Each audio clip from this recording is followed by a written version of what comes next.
Let me take you back to ancient Israel, a time of turmoil and uncertainty. The Israelites were locked in a bitter conflict with the Philistines, a powerful enemy determined to crush them. The Philistines stood on one hill, the Israelites on another, with a vast valley between them. Every day tension filled the air, but it wasn't just the armies facing off. It was one man who cast a shadow of fear over the Israelites: Goliath, a giant of a man, standing over 9 feet tall, clad in bronze armor that gleamed in the sun.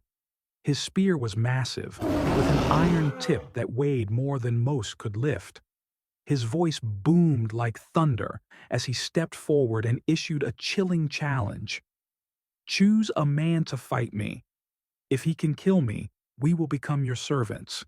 But if I defeat him, you will serve us." Day after day, for 40 days, Goliath taunted the Israelites, daring anyone to step forward, but no one did. Fear gripped their hearts. Who could possibly face such a giant? One day, a young shepherd named David arrived at the battlefield. He wasn't there to fight. He was bringing food for his older brothers who were part of the Israelite army. But as he walked through the camp, he heard Goliath's voice echo across the valley. David was stunned. "Who is this man that he dares to defy the armies of the living God?" he asked. The soldiers scoffed at him. David was just a boy, inexperienced and unarmed. But David's heart burned with courage. To him, Goliath wasn't just a giant. He was a challenge to the faith of the entire nation. Word of David's boldness reached King Saul, who summoned him. When David entered the tent, Saul looked at him doubtfully. "You're only a boy," the king said. "How can you fight this giant?"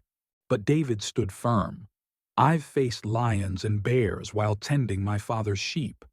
The same God who saved me from them will deliver me from this Philistine." Saul, reluctantly, agreed. He offered David his own armor, a heavy coat of bronze and a large sword. But David shook his head. "I cannot fight with these," he said. "They don't fit me." Instead, David picked up his staff, his sling, and 5 smooth stones from a nearby stream. Armed with nothing more than his faith, he stepped onto the battlefield. As David approached, Goliath sneered. "Am I a dog that you come at me with sticks?" he bellowed. "Come here, and I will give your flesh to the birds and the wild animals." But David wasn't afraid. He stood tall, looked Goliath in the eye, and declared, "You come against me with sword, spear, and javelin, but I come against you in the name of the Lord Almighty. Today, the Lord will deliver you into my hands, and the whole world will know that there is a God in Israel." The two faced off.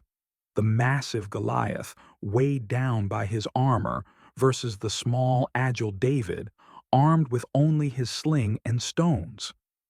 David took a deep breath, placed a stone in his sling, and swung it with precision. The stone flew through the air, striking Goliath in the center of his forehead. The giant staggered and fell to the ground with a thunderous crash. The Israelites erupted in cheers as David ran to Goliath, took the giant's own sword, and finished him. The Philistines, seeing their champion defeated, fled in panic. David's victory wasn't about his strength or skill, it was about his faith. He believed that God would guide him, and that belief gave him the courage to do what no one else dared to.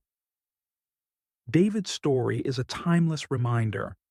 No matter how small you may feel, no matter how insurmountable the challenge may seem, faith and determination can overcome even the greatest obstacles. When we trust in something greater than ourselves, when we face our giants with courage, we can achieve the impossible. So, I ask you, what giants are you facing today? What battles seem too big to win? Remember David, the shepherd boy who showed us that no giant is too big when you stand firm in faith. If this story inspired you, share it with someone who needs a little encouragement. And remember, your faith, your courage, and your belief in yourself can move mountains.